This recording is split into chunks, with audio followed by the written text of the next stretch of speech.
And we are live. Awesome. Hey, um, hi again, Praveen. We have been chatting for a while, but hey. Hey, Ishan. Good So, to do another live together. oh yeah, yeah. I think the last one was also very good. Even in the last one, so you tend to go in so much data and so much sort of insights compared to everyone else that I always learn something. And this time, the topic itself is something that I'm literally here to learn. The live is an excuse to get you here. I'll just quickly introduce myself and then Praveen as well. So I'm the founder of Spear Growth. We're a B2B SaaS marketing agency. Um, we do ads and SEO, but and so we've also used factors. So Praveen is one of the co-founders of Factors, and we've used factors a bunch. And Praveen, if you look at his post, right, he really understands and digs really deep into all the tech, into marketing. He'll pull out things from different uh, white papers, and he sort of really think about them and come with these new different ways of even doing things in marketing, which I haven't seen a lot of people do. So, with that context, hey Praveen, could you please even like introduce yourself a bit? Yeah. Thank you for those kind words, Ishan. So, yeah, as Ishan mentioned, I'm one of the founders of Factors.ai. We are a marketing analytics and visitor identification product. So, we have two modules within Factors. One is where we help you to identify which companies are visiting your website, even if they do not fill up a form.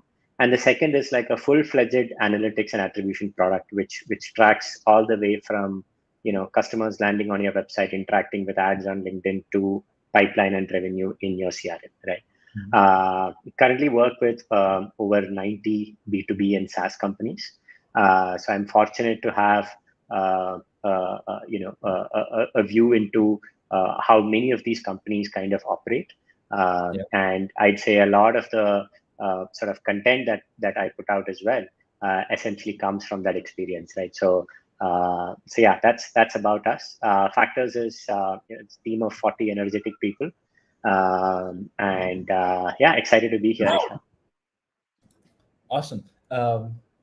So let's just get right into it because I really want to maybe spend some time on this topic, right? So, of course, you factors also helps with attribution, right? So, I think just if we just look at how companies measure the ROI of marketing, Hmm. right?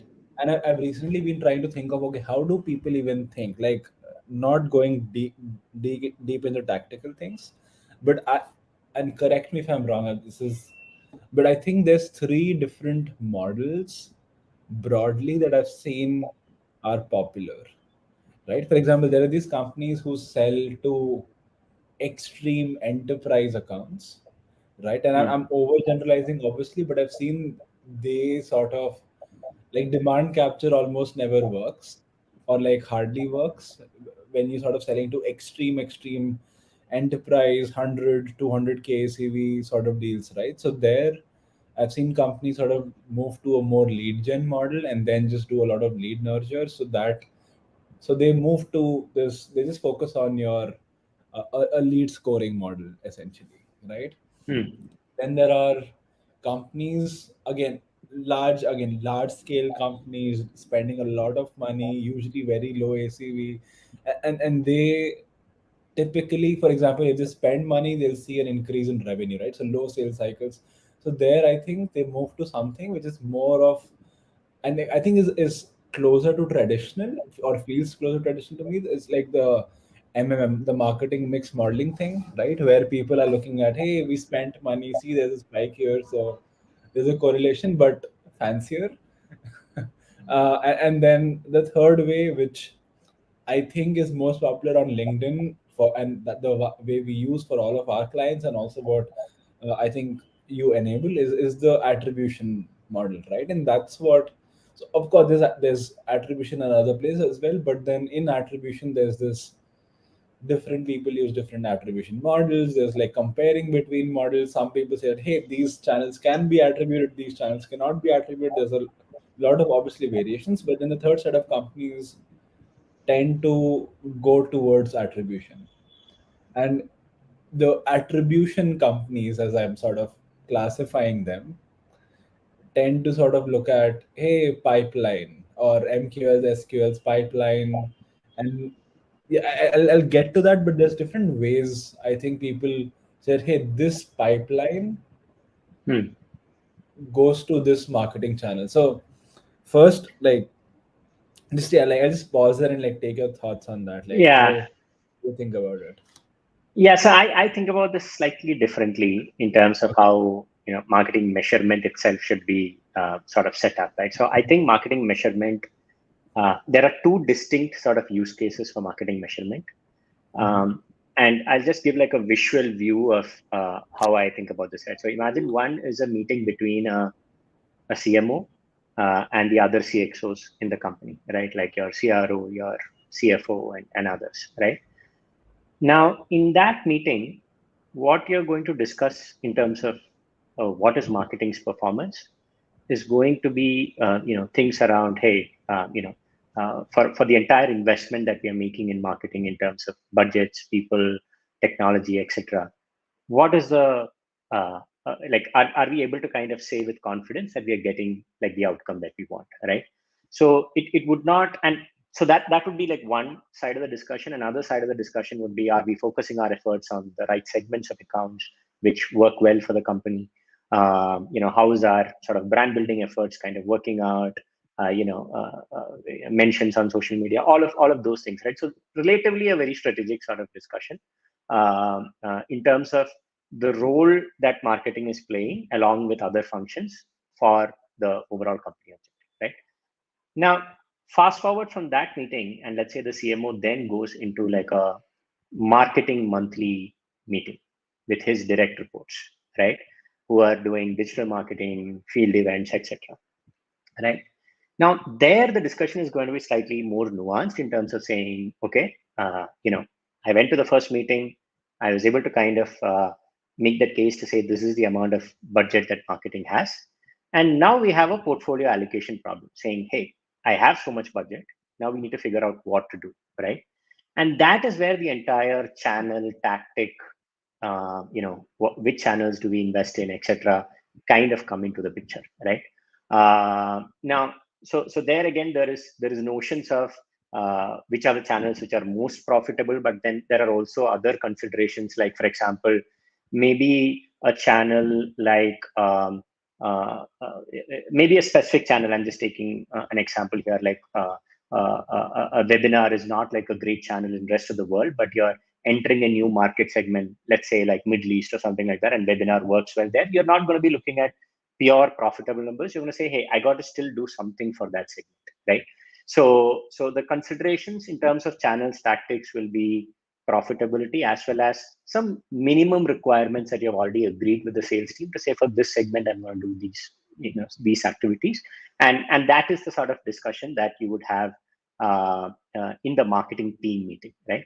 Now, I feel that majority of the discussion around attribution and attribution models like last touch, first touch, linear, etc., should ideally be kept within the marketing team to say, hey, we have a budget allocation problem, and we need to agree on a certain way of looking at which channels and campaigns are most effective. And this is the approach that we are going to follow. Maybe we're going to try two or three approaches and triangulate our decision to say, hey, this is what we'll do, and this is what we'll invest in. Right?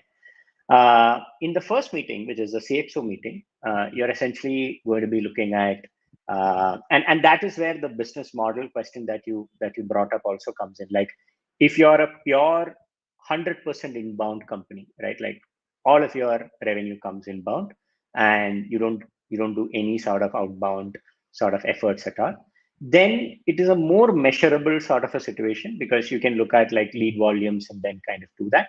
What we've seen is that whilst that scales up till a certain level, beyond that you have to kind of really go add other go to market sort of motions as well. And there are various reasons for it, right? The reasons could be that inbound is not predictable beyond a certain level, or that like we have a customer, right? They offer a very niche help desk product only for e-commerce, right? Now, the challenge they have with inbound is they cannot bid on help desk as a keyword because they'll get sort of butchered in that market because that is not their segment, right? But at the same time, help desk for e-commerce is too small to kind of capture, right? So whilst there is enough demand, inbound channels don't lend themselves well for them, right? So they have to kind of go outbound. In many other cases, the trigger to kind of add like another outbound sort of a model might be moving up market, or a more specific decision to say we want to kind of focus only on these accounts because let's say that you've launched a couple of product features and you realize that it's working really well for some segments, and you're just kind of focusing the entire company to say, hey, I only want to acquire those kind of customers. Again, inbound, it's very hard to kind of control that, right? So yeah, so coming back to that CXO meeting, that is where I think the metrics that you discuss, assuming that you have a blended model of there is inbound and then there is also outbound bar ABM as a sort of go-to-market. That is where I believe that rather than going into all the nuances of multi-touch attribution and channels and tactics, a more higher order sort of strategic approach to responding to, hey, what is the impact that the overall marketing effort is having. I think that is where I feel there is some confusion, and it is good to kind of keep that at a strategic level. 100%. So, two things here, right? So, one, creating that spreadsheet that you send, give to you the other to the other CXOs, right? Especially the finance team and the CEO. That spreadsheet that you're creating, um, the essentially the left hand side and the right hand side need to match. Like you're spending money, you need to make money, uh, Yes. right? So the metric, and I think that has increased over time. Like this realization has increased, which is a great thing. So companies are using different metrics to figure this out, right? And for example, we hold, or we've been sort of like, for all of our clients, we know exactly, okay, this is the metric we want to hit. If we don't know, if we don't have visibility beyond, hey, we only have visibility till SQLs, we don't know what pipeline numbers are coming in, maybe no one's updating in the CRM, great, we know what the average value of a SQL is, and so we're able to sort of then, okay, here's revenue versus money versus money, essentially, right? Revenue versus a projected revenue versus spend, which is money versus money. So how, but this also has a lot of issues, right? For example, when we're doing demand gen, uh, yes, there is attributable pipeline, but not a lot. There might be 4 campaigns, but two of them we may think have influenced the results, but two of them are capturing it finally. So with all of that complexity, right? So overall marketing aligning to a metric, yes, and then individual maybe channels aligning to a different thing. So how do you, are we talking about, let's say, what every channel should be measured on, or hey, this is what entirely marketing should be measured on, and then figure out how to distribute the different tactical pieces, like how, yeah, what are we discussing here? Yeah. Yeah. So I'd say there will be one view of saying this is the goal that marketing has, and are we hitting that goal or not, right? Yeah. And that question is independent of the which channel got attribution, right? Like, did Yeah. marketing play a role in Yeah. meeting that metric, right? And that metric will most likely be, as you said, something which at a company level you would care about a lot, right? Yeah. The individual channels tactics, so there were 4 channels, 2 were influenced, 2 were first, last, etc., is purely an internal marketing conversation. Like nobody Yeah. outside of marketing team probably cares about it as much, right? Yeah. That's purely within marketing. As I said, like I think of it as like a investment portfolio problem, saying where do I take money and where do I give money, right? And you need some sort of guidelines to kind of do that, right? Now, for the first one, which is uh, you know, are we hitting our marketing goals, right? There, the example that you took, I presume, kind of works well for a inbound driven sort of company, right? Like saying, hey, we're spending a bunch of money on Google and LinkedIn and other platforms. Uh, Overall, we're getting, so the way let's kind of split it apart for a purely inbound driven company, right? Sure. Now the CXO level conversation will be, we spend so much money, we got so many leads. It shouldn't really matter whether it came from paid search, LinkedIn, organic, etc. Overall, right? We got so many leads, right? Of these many were qualified. So we are getting like sort of qualified leads, right? And after qualified leads, these many meetings were booked, and we've handed it over to the sales team, right? Now, so this works in a pure inbound model. Typically works best if the purchase decision is driven by like a single individual sort of decision maker who's coming in into the demo and then kind of has the authority all the way to kind of make that purchase, right? So typically also indexes towards sort of lower ACV kind of products, right? So for that, I think the board level discussion is so much spent, so many leads, so many qualified leads, so many meetings. These were the numbers that we agreed, and we are able to kind of hit that goal, right? And then you come down into the individual tactics, keywords, campaigns, LinkedIn, Yeah. Facebook, Google, all of that stuff in marketing. Now, the moment you move to an outbound model, the place where this kind of breaks down is to say it is not a linear one lead which kind of makes the entire decision, right? So imagine, you're selling like 100K or 50 to 100K sort of a product, and even if the product's price point is slightly lower, it's like a usage-based product. It's a huge change management to implement that product, right? So imagine that you are selling like a sales quota management software, right? Now that's like a really complex sort of implementation, right? It's not something which one person just decides to say, hey, I'm going to go buy this software. So uh, so one thing is there are multiple people involved in the sort of entire purchase process, relatively higher ACV deals, right? And that is where a lot of conflict happens between, in terms of saying, hey, I got so many leads, but none of those leads are converting, or something like that, right? From a sales side, right? And uh, typically, the way companies have solved for this alignment problem is to say, okay, let's pre-agree that these are the accounts that are relevant for us, so that if we get interest from these accounts, then there is no reason to kind of come back and say, oh, they are not relevant, or they're not a good fit for us, right? So let's agree that there is this universe of 10,000 accounts that are very interesting for us, and we'll restrict our marketing efforts to this, right? So the entire problem of you got me leads which are poor quality can kind of go away, by saying let's focus only on this 10,000. And again, it typically works well for high ACV, long sales cycle kind of products, right? Now, the issue then here is, what is that in between point? Like you have a lead in a pure inbound sort of a flow. What is that in between point? Because you need to have a early indicator which marketing can measure itself on. You cannot wait all the way till pipeline revenue, because that might take 6 months, 9 months, or more, right? And what is that early indicator? Is what is contentious. And the metric I feel is, and I believe is most relevant here, is a notion of engaged accounts, saying you identify 10,000 accounts initially. Uh, Marketing's role by definition is education and building brand awareness, and ensuring that those 10,000 accounts have a favorable view of your company, the product category, etc. And what you're essentially measuring for is, were we able to achieve that, right?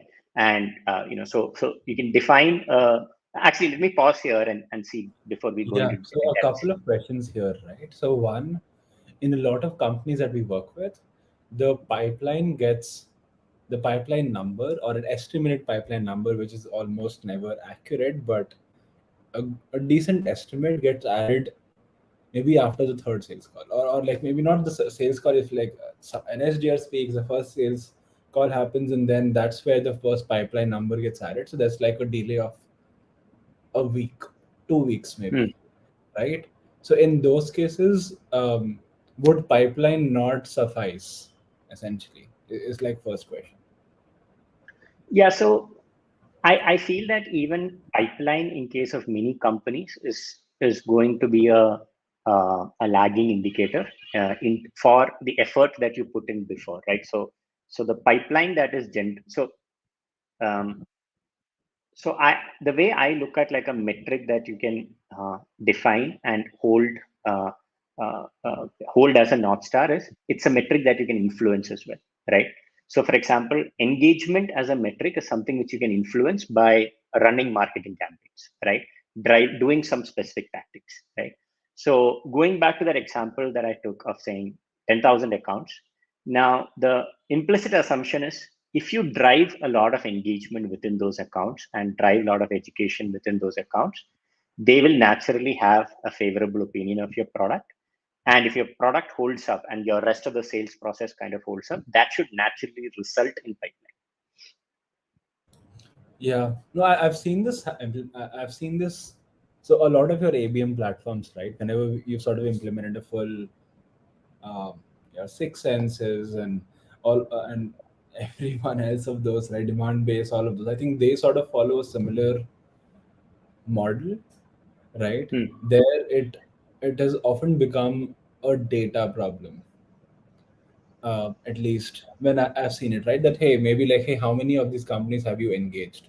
And then you really have to rely a lot of times on the data that the platform provides you. That hey, has this person seen your ad or not? And Hmm. I think the only problem with that I have seen with that model is that when you're using something like, let's say, and again, I'm not very against these companies, but then if you're using something like, let's say, a demand base, right, and you're running these ads, the only data source that you have to rely on is that whether the platform that you're running ads on is saying whether or not an account is engaged, right? Which is not something that I think is very reliable. And we've sort of then tried to reach out to those accounts and see if there's a difference. And in some cases, there is not. Is there a better way to maybe source data for engaged accounts? Is there a better way to? Is there something that maybe I'm missing here? Right. Essentially, is what I'm asking like, about from engaged accounts. That's one part, and the second part is um, that still does not help us create projections. For example, do you and so for example in the meeting that we have, right, my intrinsic belief is if you have money versus money, that hey, we're going to spend this much to generate this much today or in the future, that becomes an easier conversation to have with the CEO, CFO, CRO suit, right, from the marketing suit. So if and again maybe I'm missing something about the conversation. So if those two things are true, right, like how would you then allocate budget to engaging accounts and make it like a uh, make it work essentially these two.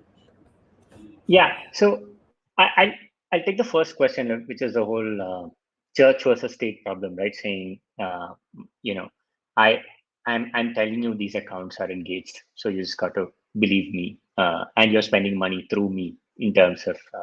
So that I agree, right? So if you're relying purely, like if the platform which is running your campaigns is also the one kind of reporting on the success metrics.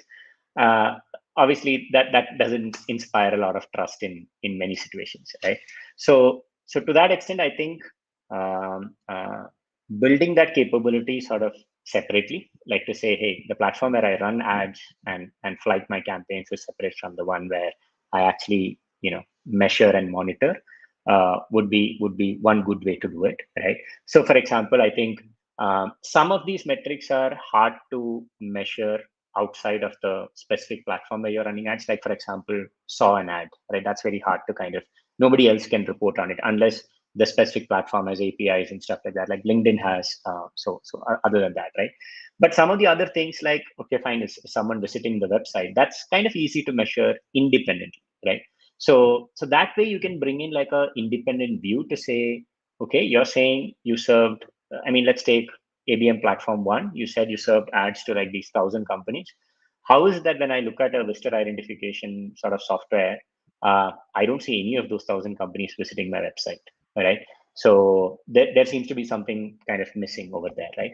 So I think separating that out would be one good way to kind of build trust into the sort of entire reporting ecosystem. The second one that you mentioned, which is measuring money against money, right? See, the problem with measuring money against money is it just takes, the time scale is very different, right? You're spending today and you're getting the money back like 9 months, 12 months. and especially if you're spending more than your uh, first year CAC, you're getting the money like after 2 years, right? Like I know certain companies which are in the database sort of segment, right? Like super high retention product. Like once you buy a database, it's very hard to kind of move out of that, right? They're open to spending up to like 2-3 years of like the expanded LTV that they have. Like their model is I expect 5 year of retention. I'm okay to spend up to 2 years. First year I'll make X dollars. Second year I'll make, let's say, 30% growth. So I'm okay to spend like 2.3x, right? So the problem here is that you're spending money now and you're getting money like much later, right? And you want some measure here and now to say, am I doing the right thing, right? Am I progressing in the right way? And if I were to continue to do this, am I eventually going to get to, recovering this money, right? And and that's not like a new concept, right? Like that's how the entire concept of leads, SQLs, etc. is the same. I just feel that abstracting that at an account level for a very involved sort of a purchase with multiple B2B buyers, essentially think of engaged accounts as a proxy for MQLs or SQLs in a lead flow, right? Only thing we are saying is one lead or contact is not as important as considering the full account. And there is a lot more engagement happening at the account level, which you can measure through visitor identification, through your LinkedIn APIs and seeing which other companies kind of interacting. And you are able to kind of build and again, it will not be an exact science, but you're able to build a directional view that, let's say, for example, if you were to open up a screen that says US enterprise, we had 1,000 accounts. The number of engaged accounts I have is 250. And US mid market, 1,000 accounts, it is 550. Now you know that, okay, fine, those 250 accounts, I need to kind of do more, right? So you can prioritize your efforts there. So I agree with you that it is far easier if you can do that money versus money sort of a conversation. Uh, but I think that would be impossible in a relatively longer sort of sales cycle model.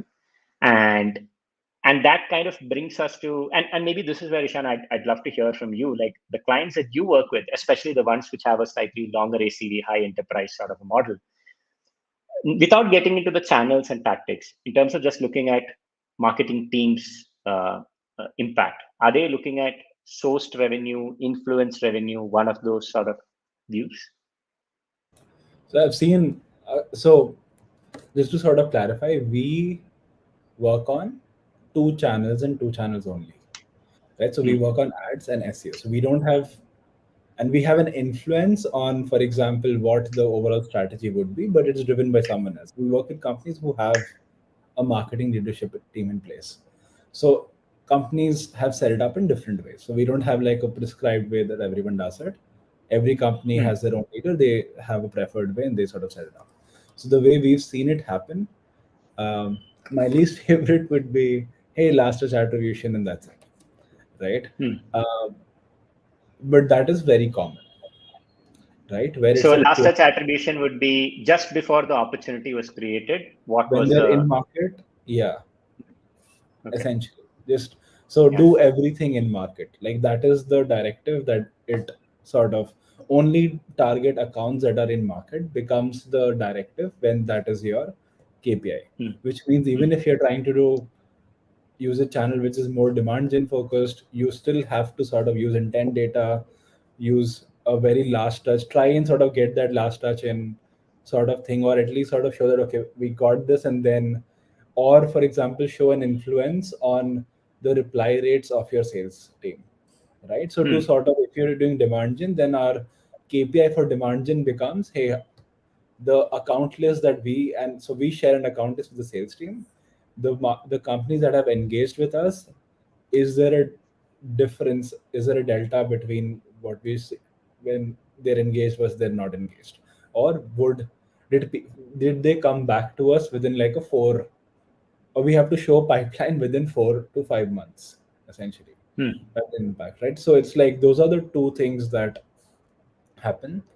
And this is the most common one. So even if it's like not last touch, then okay, can we show pipeline impact in 4 months to five Hmm. months? Like even if it's demand gen, right? So that is the second one, and then there is a third type of company where, um, for example, it'd be like, okay, this is sourced pipeline, and we clearly know what this means, and then this is influenced pipeline, and we clearly know what this means. They're not saying that all influenced pipeline has come because of marketing, but we know that this amount of pipeline is marketing influence, which means it has at least some decent level of engagement before they close the deal, maybe uh, from marketing. And sometimes this becomes that, okay, is there recent engagement in the last 2 to 3, in the last 2 months or 3 months from marketing channels that we can sort of see uh, in this, and then that only, and then that sort of becomes not attributed to us but added to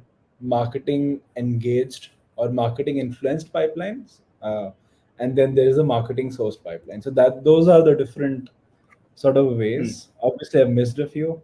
Obviously, there's the entire lead gen. Some companies just want lead gen, skipping those. But yeah, like these are the sort of different ways I have or we have seen.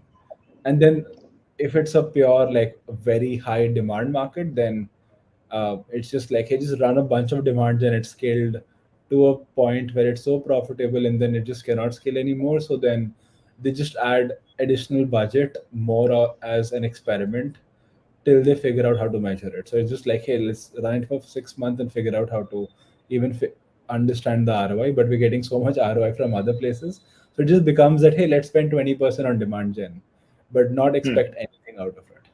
So it just becomes, hey, like they don't expect anything from it, which is also not a good model. But yeah, like Yeah. these are the So, ways. so the problem I see with the sourced model is, I think source, and I'm presuming sourced, you would mean that the first contact from this account was created as a result of some marketing activity. The first high intent contact, which means that if they download an ebook, no. If they downloaded, or if for example that was a demo booking, then yes, right? So it's like the first high intent contact. Contact. Yeah. Yeah, so the challenge with that is, like, it kind of is in a model where you have both sales teams and marketing teams reaching out to the same account, right? It's a matter of chance, right? Like, it could be like a sales email and a person just comes in and books a demo, because I'm sure your sales emails also have, like, book a demo as a CTA, right? So it seems very uh, arbitrary in that sense. Like, to one is, it seems like a matter of big chance, and second is, it overweighs the importance of that first conversion, right? To say, that first conversion was so influential for the rest of the outcome, right? Versus, at least even in Factor's case, I know that, and we sell like not a super high ACV product, right? Like, we have some, let's say we have like $1,000 to $2,000 a month, and I know that there are companies who have to make an internal recommendation document, right? Which includes a head of demand generation, head of marketing operations, a couple of people in the demand gen team. Like, I was just helping one client actually do that over the last month, because they said, yeah, we like your product, but I need to make this recommendation doc, right? And that is like a committee based decision, right? So, just overweighing on that first initial contact also seems slightly at odds with the fact that there are multiple people involved, and so on, right? So that is a challenge I see with sourced. The problem I see with influenced, again, is that what really counts as influence, right? Like, is Yeah, it it's too like, easy to yes, game. yeah, it's too easy to game, right? So what I am suggesting is that it's same as sourced or influence, is that you're defining for each account, you're defining a score saying what is the level of engagement. We have known users from that account who are interacting with us. We have unknown users from that account who are visiting our website, checking out pricing page, case studies, interacting with our ads. And a lot of those things can be tracked. Uh, Define like a simple notion of engagement to say, have we interacted with at least 5 users in that account, and at least 3 of them known, right? Like, they've submitted like a ebook, white paper, download, etc., sort of things, right? And what we have seen is that generally, when the engagement is high, your subsequent metrics in terms of funnel conversion rates normally hold up if your product lives up to that promise, and if your sales process is relatively well managed, right? And hence the sort of move to say, if you use engaged, pipeline. So one is you're getting the volume metric of pipeline to say you need so much pipeline, you need so many opportunities, etc. And you're adding a qualifier of how strong is our engagement with this particular account? How well do they know us? And that is not based on did that first happen via marketing or did marketing have some role to play? It is in aggregate, what's the sort of level of education or awareness that this account has through marketing about our product. That's really interesting. So just I know we are a little, like we need to wrap up soon, but I still have two questions, right? So one, how do you make the spreadsheet to get budget approvals? Is the first thing, Mm. right? And the second thing is how do you protect a company from overspending? For example, if like you were mentioning, right, some companies can spend 2 to 3 years of their revenue on getting an account versus others should not, right? Based on a lot of different factors. So how do you avoid overspending? So those are two questions. In which order would you want to sort of maybe take these? Uh, so the first question, right, like in terms of how do you actually get the spreadsheet in place, right? So I think it has to be a gradual transition. Yeah, I have Sorry. some thoughts if you want. I can share how I would do it. Yeah, Uh, yeah, I mean, I'll just probably just cover what I had sure. in Yeah, mind. So I believe moving from your current sort of measurement model, whatever yeah. you use internally, to something new should not be done outright, right? It has to be like a planned change to say, Mhm. okay, we are going to stick to whatever we measure currently, Mhm. whether we think that is, there's a better way to do it, or we have found some limitations with that approach or not. It's kind of worked well for us for a while, so we're going to stick to that. Yeah, But we'll start implementing the new measurement framework from now, right? And we'll run it for like a quarter, and so that everybody starts seeing some of these numbers, starts kind of looking at this new spreadsheet, yeah, so to put as an example, and you can build confidence to say, okay, fine, hey, this also kind of works equally well or better, right? yeah, So I think it's best to plan like a 3 to 6 month transition to say currently we are measuring on leads and or a certain sort of framework. We're yeah, going to move to a new framework, but we're not going to do it overnight. We're going to run this in parallel for the first 3 months or 6 months. We'll continue to do what we were doing historically, but we'll set up everything so that you can start tracking these new metrics, right? And start reporting on these new metrics. And through some historical analysis, get to a state where you can build enough buy-in that the new approach of measurement also works, right? And for example, in the example that we took, it would be, generally accounts which are engaged tend to close faster, tend to have higher ACV, and we tend to be like only one of the two companies that are there. So if those yeah. things are holding true based on the last 6 months data, then this as a metric generally makes sense for us to use, right? Yeah. So that is what I would suggest in terms of like having gradual transition. But over to you.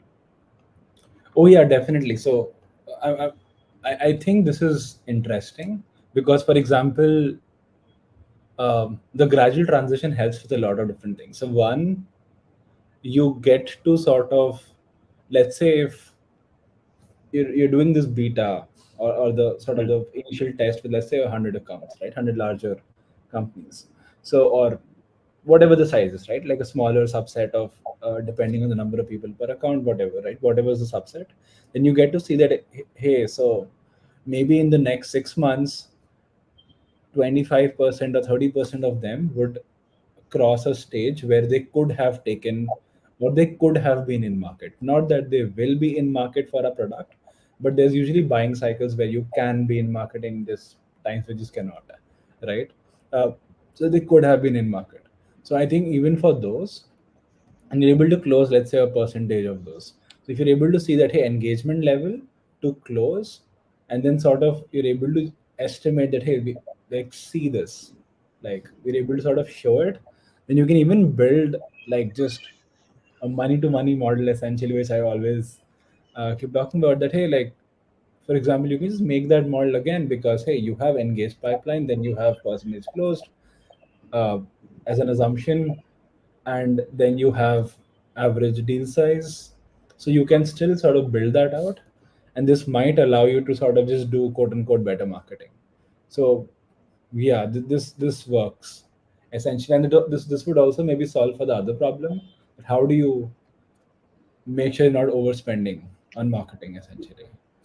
Yeah, I think on the overspending piece, I think that is a pretty hard one to kind of do, because obviously at every point you're driven by what's the market sentiment, right? I think 2 years back, everyone would have assumed 4-year LTVs and 5-year LTVs and certain sort of benchmarks, uh, and rightfully so, because probably for the 1 year before that, those metrics kind of held true, right? Uh, Vis-a-vis now, I'm sure everyone is kind of recalibrating all of those assumptions, right? So I think generally it probably makes sense to be conservative over there to just kind of ensure that you're in the money.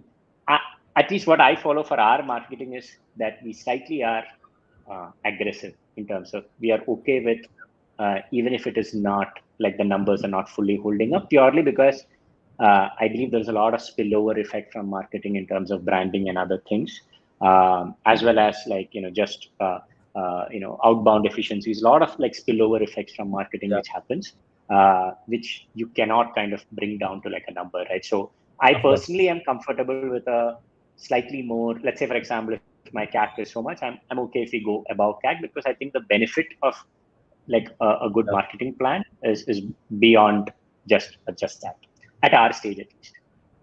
Yeah, and I think we're much earlier and we're also a service company, so it does not even hold.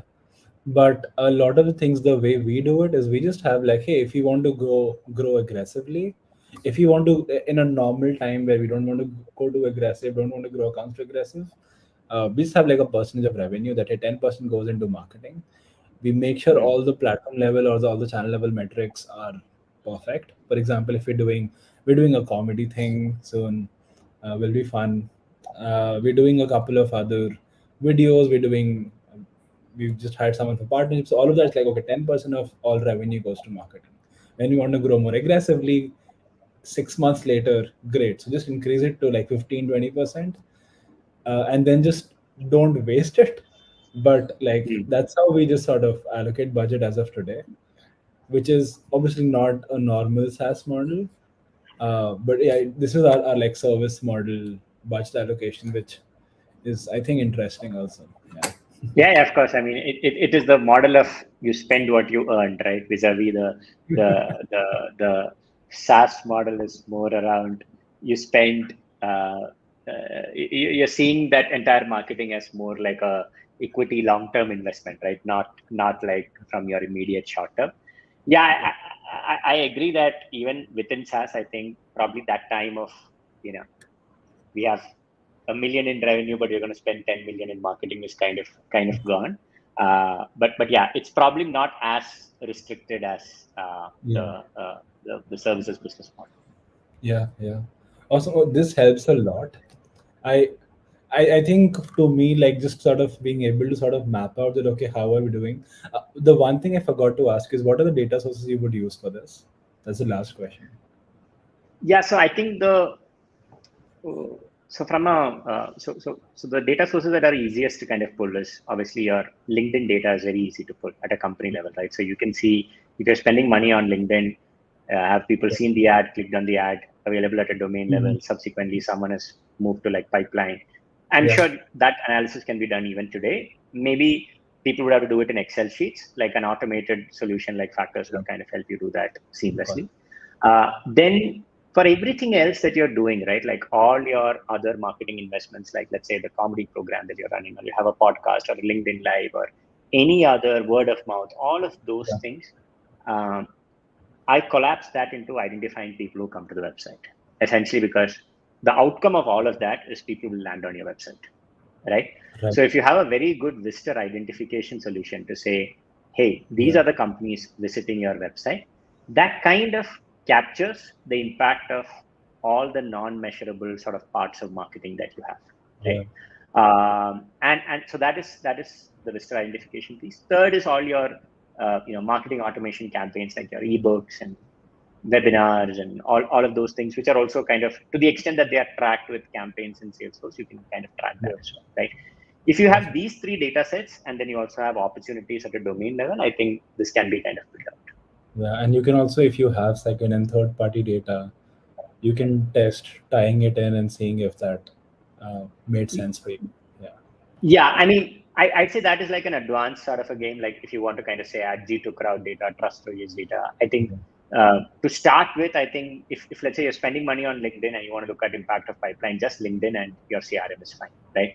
But if you Yeah. have LinkedIn and a bunch of other marketing activities, and then you need LinkedIn plus visitor identification plus your CRM, right? And if you have other marketing campaigns like webinars and ebooks and field events, and you're sponsoring events at like SaaStr and stuff like that, you need to add like a marketing automation to the mix, right? So I think you can build it in layers, Yeah. yeah, over time. Awesome. No, this helped quite a bit. Thank you so much for just doing this, taking this live.